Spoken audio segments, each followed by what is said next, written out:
Salut la famille, ça va? Écoute, je te donne l'arme contre tes ennemis, d'accord? Je te donne l'arme. Jésus en a parlé dans les Écritures. Je sais qu'il y a le côté principauté, machin, mais je vais te donner une arme. Jésus en a parlé. Paul a parlé dans Éphésiens 6, mais moi je vais te parler de ce que Jésus a dit. Une arme terrible, foudroyante, qu'on oublie des fois nous les chrétiens. Vous savez, garde ton cœur plus que toute autre chose, car de lui viennent les sources de la vie. Ce que j'ai dans mon cœur, c'est ce que je vis. C'est de l'abondance du cœur que la bouche parle. Écoute-moi, tu as un weapon, tu as une arme, tu as quelque chose, tu as un verset biblique qui te donne une clé. Je te garantis. Je t'assure, si tu fais ça, tu vas voir le changement. Peut-être les gens t'ont méprisé. Ça, je parle des faits. Je ne suis pas en train de parler des choses où on suspecte. Si tu suspectes, si tu n'as pas de faits, je te conseille d'enlever ça dans la tête. La suspicion, c'est le diable. Le diable utilise ça pour détruire les relations, les foyers, les machins. On suspecte les gens de parler mal de nous alors qu'ils n'ont rien dit. Allez à la poubelle. Et des fois, on met le nom de Dieu derrière. À la poubelle. D'accord? Ça ne sert à rien. C'est de la vanité de toutes les façons. Si quelqu'un dit des choses mauvaises sur toi, de toutes les façons, c'est la vanité.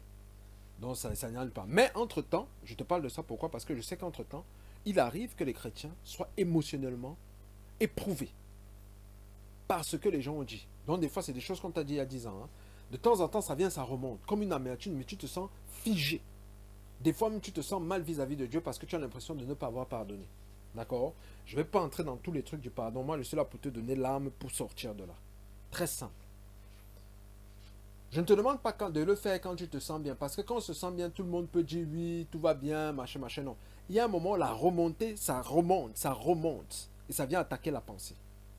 On se retrouve comme figé. Ce qui sort de notre bouche, c'est la haine. Qu'on est comme ça là. D'accord? Si on ne fait pas attention, on curse, on maudit même la personne. On est dégoûté. D'accord? Je te demande de faire quelque chose.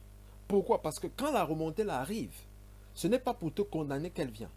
C'est Dieu qui veut te montrer ce qu'il a détruit à la croix.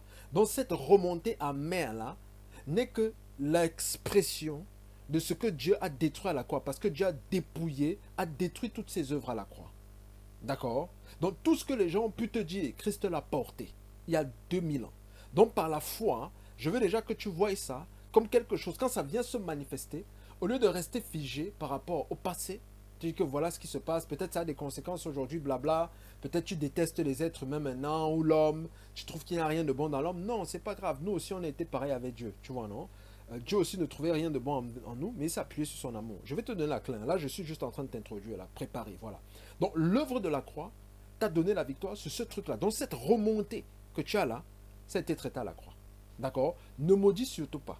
Pourquoi? Parce que c'est de l'abondance du cœur que la bouche parle. Si tu maudis là, c'est que tu as la malédiction dans ton cœur. Donc, c'est les sources de la vie. Donc, ça va affecter ta propre vie. D'accord? Pas d'amertume. Et si l'amertume vient, sache que c'est une opportunité. Je répète encore, au lieu de te condamner, souviens-toi que c'est Dieu qui te donne une opportunité de dominer sur l'amertume. Parce que ça a déjà été réglé 2000 ans. Dieu dit, Jésus s'est chargé de cette amertume-là. Il a détruit à la croix. Donc, qu'est-ce que tu dois faire? Quand l'amertume vient, pas quand on est un peu dégagé, on dit oui, bon, ça va, je pardonne, j'oublie, machin, non, non. Quand l'amertume vient, quand il y a cette remontée-là en termes de sensation, parce qu'en esprit, tu es dans la lumière, maintenant en termes de sensation, je veux que tu bénisses la personne. Bénis-moi cette personne. À ce moment-là, au milieu de l'adversité, tu bénis la personne. Tu vas voir comment la vie de Dieu va se manifester en toi. Peut-être il y a même des choses qui sont bloquées dans ta vie. Tu as juste à ouvrir la bouche pour bénir. Je vais te montrer ça dans la parole. Matthieu 5, verset 44. Mais moi, je vous dis, aimez vos ennemis. Bénissez ceux qui vous maudissent. Faites du bien à ceux qui vous haïssent. Et priez pour ceux qui vous maltraitent et qui vous persécutent. Écoute, je veux que tu bénisses la personne là comme quelqu'un que tu aimes. Vous savez, quand on aime les gens, hein, on bénit, c'est-à-dire même là où on n'a pas les choses, on est prêt à tout faire que eux-mêmes ils aient à notre place. Amen. Je veux que tu bénisses la personne là comme ça. Qu'il y ait que tu proclames les multiplications de bénédictions dans sa vie. Ça peut être un frère, un soeur, une soeur, un ennemi. Parce que peut-être par là, par ces bénédictions-là, la bonté de Dieu mène à la repentance, la personne peut rencontrer le Seigneur. Je ne vais pas aller, il y a trop de choses derrière. Mais ta langue là doit servir à la bénédiction. Alléluia. Parce que si tu bénis, en fait, de facto, tu es en train de montrer que tu es béni. Alléluia. Donc toi-même, tu participeras à la bénédiction. Mais dans la foi, ce n'est pas facile à faire. Quand il y a le feu, je veux dire, quand il y a le feu, ce n'est pas des fois facile à faire parce qu'on on n'arrive pas à voir l'autre. On ne voit que ce qu'on a perdu. Tu comprends que tu n'as rien perdu. Tu as tout gagné. Parce que tu as gagné Jésus. Bénis-moi cette personne. Je sais que ce n'est pas facile. Tu es en train de me dire, tu ne sais pas ce par quoi je suis passé. Et c'est clair, je ne sais pas ce par quoi tu es passé. Chacun son fardeau. L'enfant de 2 ans, 1 kilo, c'est lourd pour lui. L'enfant de 10 ans, 50 kilos, c'est lourd pour lui. L'adulte de 18 ans, 100 kilos, c'est lourd pour lui. Chacun a sa part. Tu vois, non?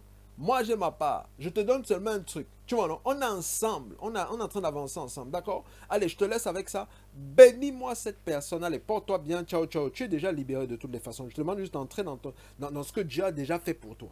Porte-toi bien. Bye bye. Que la foi soit ton partage.